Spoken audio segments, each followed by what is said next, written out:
Welcome on in to an all-Asian baseball edition here of WagerTalk Extra. I'm your host, Dan Alexander, alongside my great guest, reminding you no matter what sport you're cashing in on, that money is all going to spend the same. We got Tokyo Brandon with, count 'em, 3 plays coming your way, and then Adam Trigger going to shut things down for us here on a Wednesday edition. So let's get right into it. Start in the NPB, a little Japanese baseball from my man Tokyo Brandon. And you got some great pitching matchups. You got some good bullpens. So maybe we'll be talking some unders here today. You wanted to take a look at the Hanshin Tigers taking on the Yokohama Baystars. How are you betting our first matchup of the day, Tokyo? Yeah, Hanshin Tigers. Finally, their bats are waking up, and tomorrow they have a great pitcher on the mound. His name's Murakami.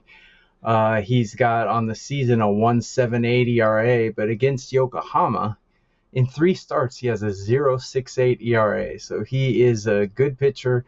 His season FIP is 2.41. Going against a pitcher named Ishida for the Yokohama Baystars. Ishida, pretty average pitcher for Japanese league standards. He's got a 1.27 whip, and he hasn't faced the Tigers yet.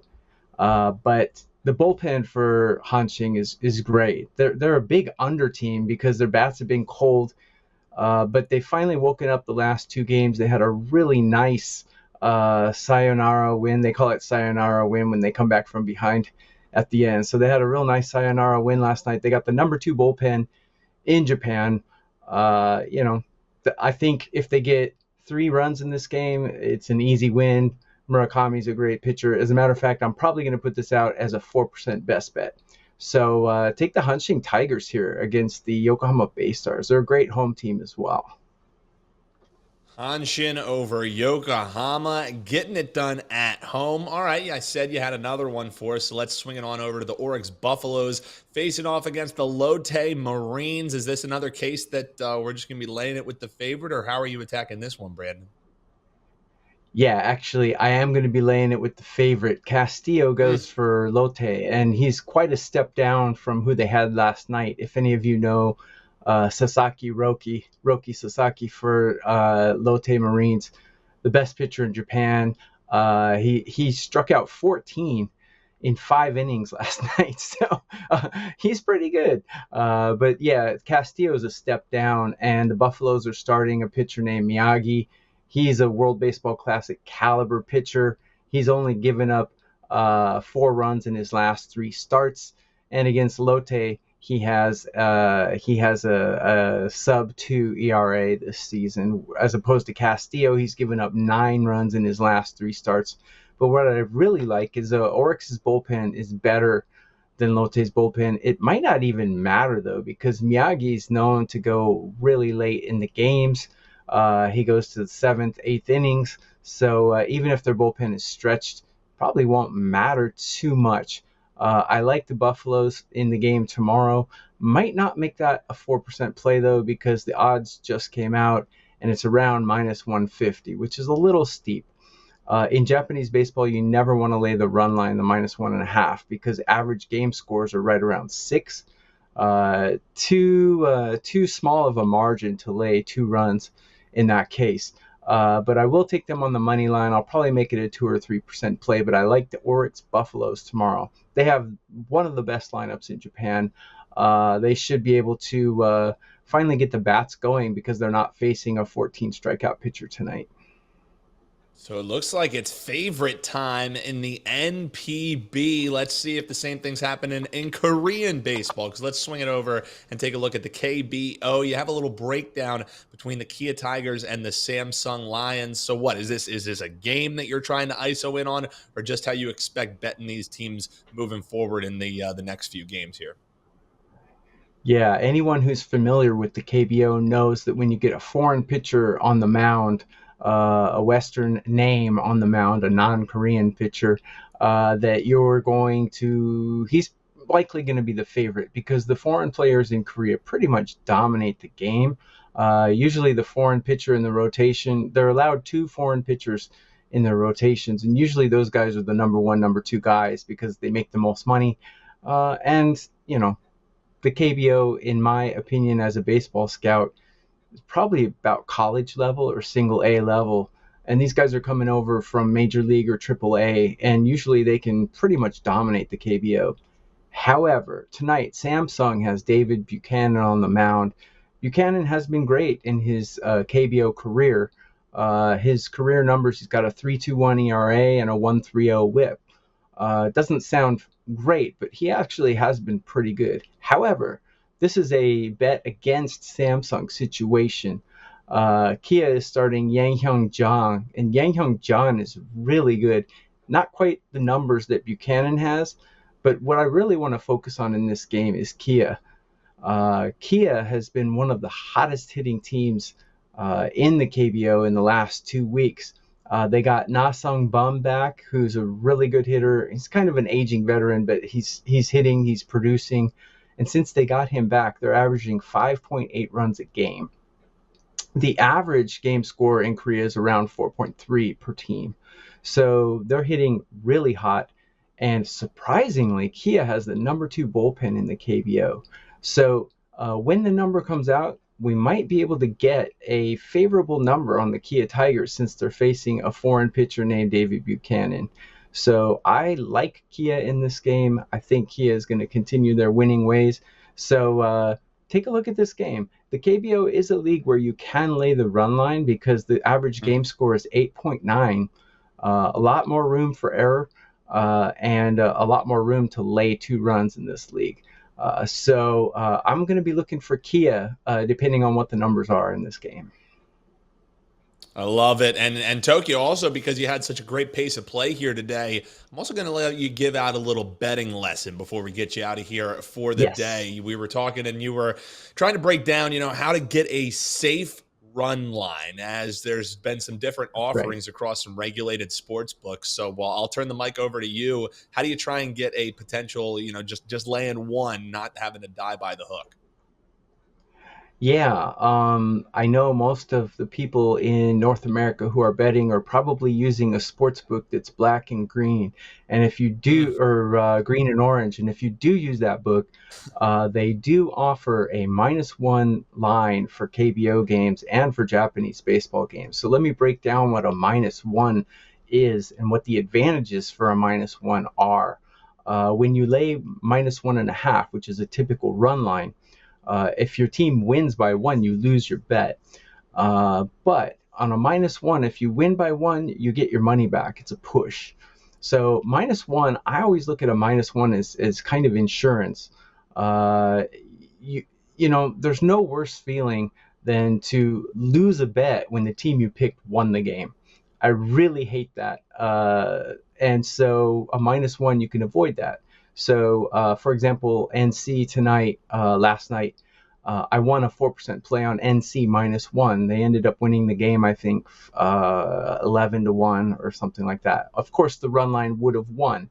The point is, though, if you lay a -1, you're insured to where if your team wins, you don't lose your money. One small problem is in KBO and in Japanese baseball, if the game is tied, they'll play till 12 innings and then they'll call it a tie. So in that case, you will lose your money. But in my math, less than 5% of the games end in ties. So that's baked into the line, though, as well. So if you see a team with like a -210 or a -230 on the money line, you can probably get a -1 play for around -160, something like that. So you can get a really good favored team for good odds taking a -1. And like I said earlier, all of the NPB Japanese games and all of the KBO games are offered on one of the major books that I get my lines from. So -1s are a good way to kind of insure yourself if the money line is a little too steep for your betting. I always love to bet -1s. So if you're using a particular book that offers -1s, it's a great way to go. I love it, Brandon. You can teach a man to fish and he'll eat for life. So you give him the free plays and you give him a little tip on how to make some money moving forward. Tokyo Brandon currently on a 125-83 run in the KBO. That's over 60%. And if people love $9 Monday, it's $9 plays every day from my man Tokyo Brandon. Check him out, wt.buzz/TB. We're going to step aside. Don't worry, we got Adam Trigger getting the final word here in KBO action right after this here on WagerTalk Extra.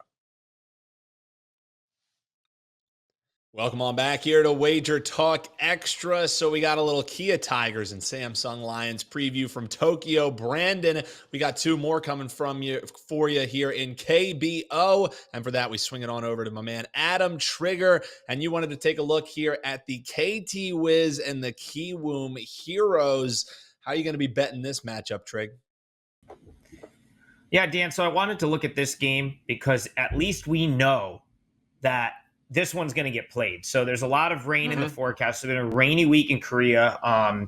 Every game got rained out on Tuesday with the exception of this one because it's in a dome. So we know we're going to get baseball here, at least in this game tomorrow.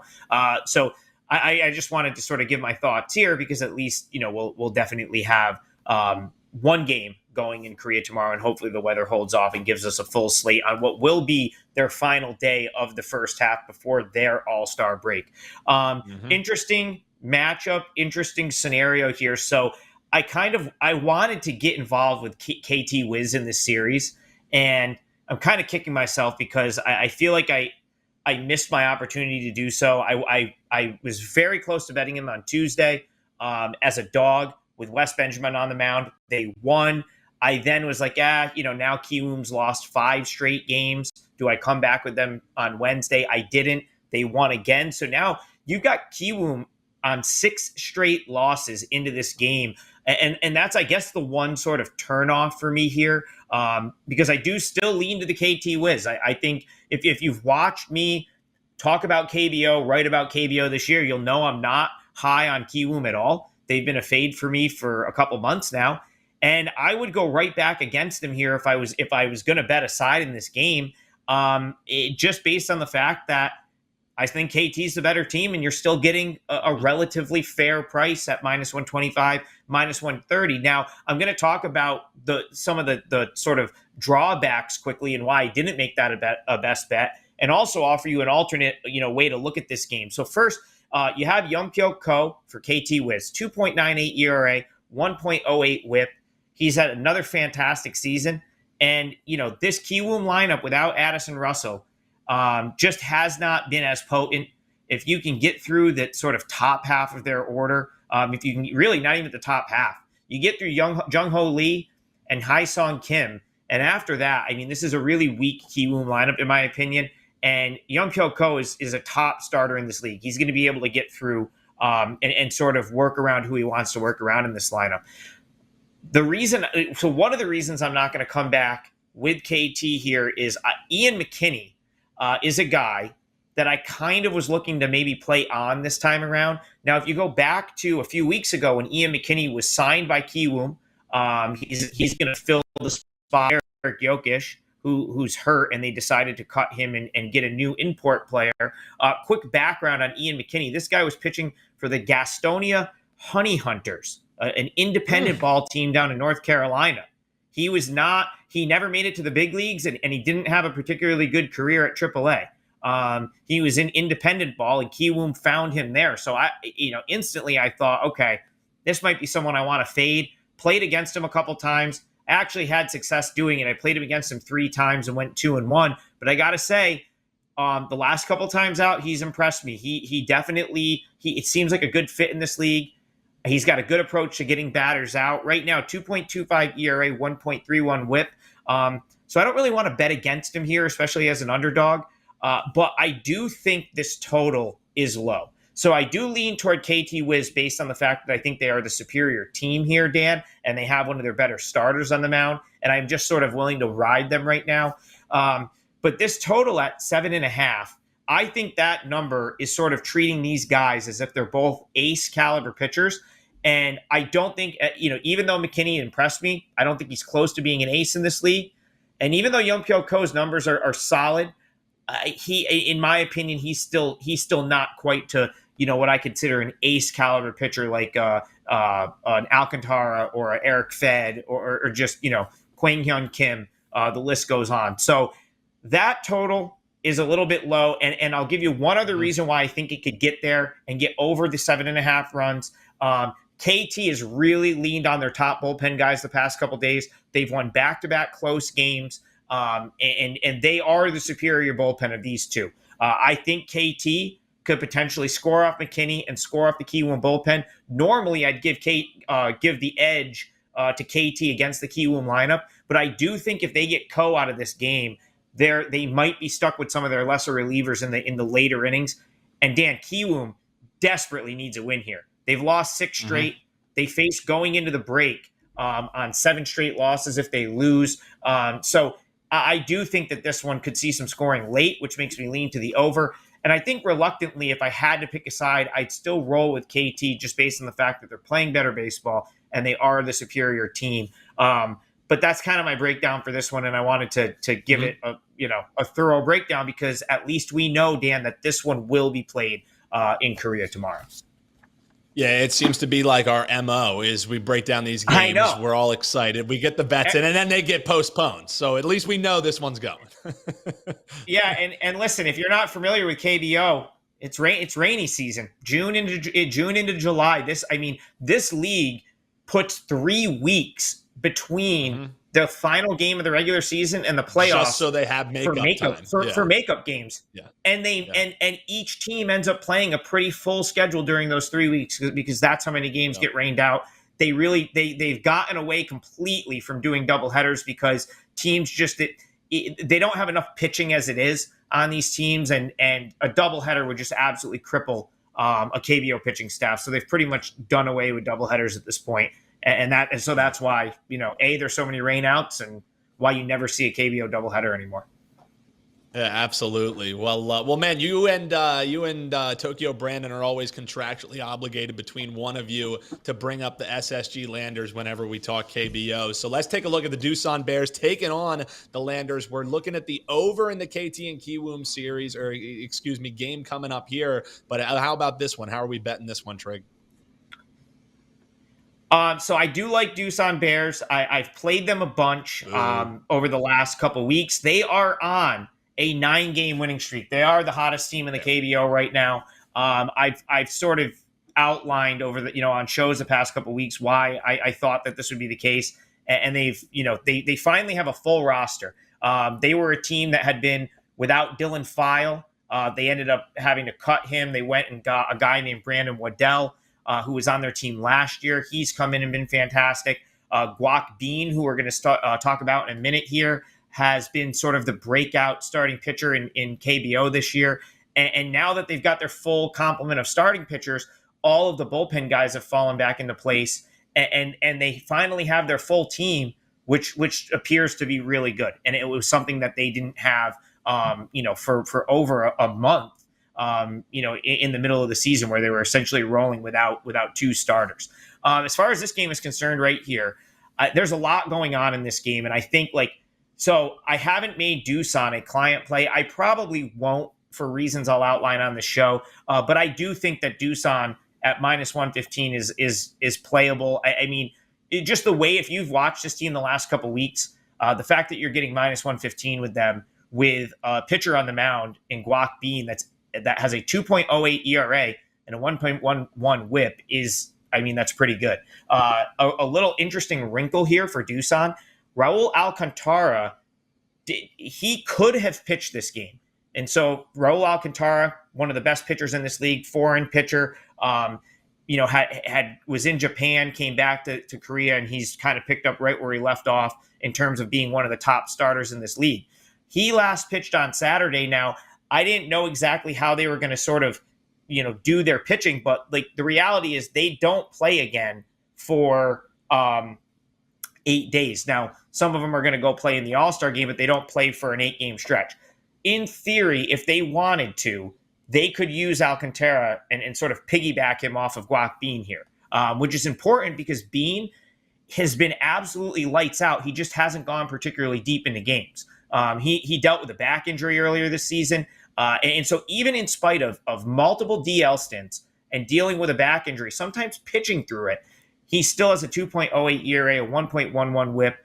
Since he's come off the IL for the second time, He's been absolutely lights out. And the only sort of knock on him is, okay, he's maybe only going to go 5 or 6 innings, which Doosan could easily just say, you know what, we'll piggyback him with one of the best starting pitchers in the league because it's a rare occurrence where they don't have games the rest of the week. So that's something to sort of keep an eye on there as something Doosan could do with their pitching. SSG doesn't have that luxury because Kirk McCarty has been hurt, and he was left off the roster this week. He won't come back until after the All-Star break. So they're going to put their import starter, Rorinus Elias, former Seattle Mariner. He was in the big leagues for years. 4.02 ERA, which is respectable, but his whip in this league this year is 1.49. And in his last 4 starts, in 21 innings pitched, he's given up 35 hits. And it's actually amazing if you look at his numbers that he hasn't been absolutely blown up in all of these starts. 19 hits in the last 2 starts alone, somehow wiggled out of there with only 5 runs. And I just don't think that that's sustainable, especially in this league where the strikeout percentage in KBO is far lower than it is in MLB. So you just don't see teams get guys on base. They play small ball. They're far more. They cash them in more often than like MLB, where you'll have a leadoff double and two guys will strike out. Suddenly the guy's out of the inning. So I think that's really important. Finally, SSG without 2 of their best hitters. Choi Jeong is not playing this week, and neither is Guillermo Heredia. Those are 2 of the best hitters in SSG's lineup. So while SSG does have a solid lineup, there's still Sin-Chu Chu is still there, among others, and they do hit right-handed pitching better than left-handed pitching. It's another sort of thing that sort of pro SSG here. I still think I'd be willing to play Doosan in this spot. Finally, I think the only thing that kept this from being a client play was the fact that Doosan used their 2 best relievers in the win today. Choi Won Jeong and Jeon Hee Hong both pitched today. So that's a little bit concerning there. Of course, SSG has a home game coming off 2 losses. And as you know, Dan, your SSG Landers, one of the top teams in this league the last couple of years, and the defending champions. They don't lose 3 games in a row very often. So again, another sort of concern playing against them. But if I'm just if this is just a matchup-based play, then the Doosan Bears with 9 straight wins, playing as good as they are right now, knowing that they could use Alcantara in relief if they wanted to, at -110 would be the way I would have to play this one. So a lean toward the Doosan Bears. If things had fallen into place in other areas, this would have been a client play. But I'll just have to keep it sort of in lean territory because of those reasons. If it ain't broke, don't fix it. A little Joe Ranieri special for the folks trying to ride the hot streak until the wheels fall off, but just a lean. That's why it's a free play here on WagerTalk Extra. You mentioned the client plays. What kind of stuff will they find out when they head on over to your page? Because I know football work is already geared up. You're already talking a little Akron Zips on WagerTalk today. So I know that you're knee deep in football season as we're rapidly approaching. Yeah, just keep an eye on the WagerTalk pages for the football specials. You're probably going to be hit with them over the next couple weeks, and there's a bunch of good ones. Like right now, there's one on my page. If you want to get the gold sheet as well, you can get my football and the gold sheet at a discounted price. So that's a really good deal right there. I have a 4% play in the KBO this morning. Dan, God willing, we will get it in. I don't know if the rain will come down in buckets there. So it's like, it might not be raining, and then suddenly it's a monsoon. So you kind of never know. I'm hoping that the storm clouds hold off and they do get this game in. But that's a 4% play that I do like quite a bit, and it's been really good. I've closed the first half on a great run in both MLB and KBO. I'm going for 7 straight wins here. I've got a 9-1 run going in KBO right now. So after sort of a battle for a couple months, it's all starting to sort of come up in my favor the last few weeks, and I'm hoping to ride that as long as possible. So hopefully we can nail one more KBO play before the league goes on break for, I think it's about 8 days. They give their players a little bit longer than MLB. So about an 8-day break for KBO, but hopefully we've got one more in us. And at the very least, if you need action in KBO, Kiwoom and Kia is playing that's getting played indoors. So that one will definitely be played, which we talked about earlier. I love it. Great breakdown there from my man Adam Trigger. Again, check him out. That special with him and the gold sheet, just incredible. Two of the absolute best that you can get for under $750. You can't beat that. You can also see what other deals we have at the WagerTalk deals page. That's wt.buzz/deals. And that's going to do it here for a little midweek edition. We will wrap things up on tomorrow's show. We'll have a little combat edition of WagerTalk Extra. Kyle Anthony, Kevin Dolan join us tomorrow right here on WagerTalk Extra.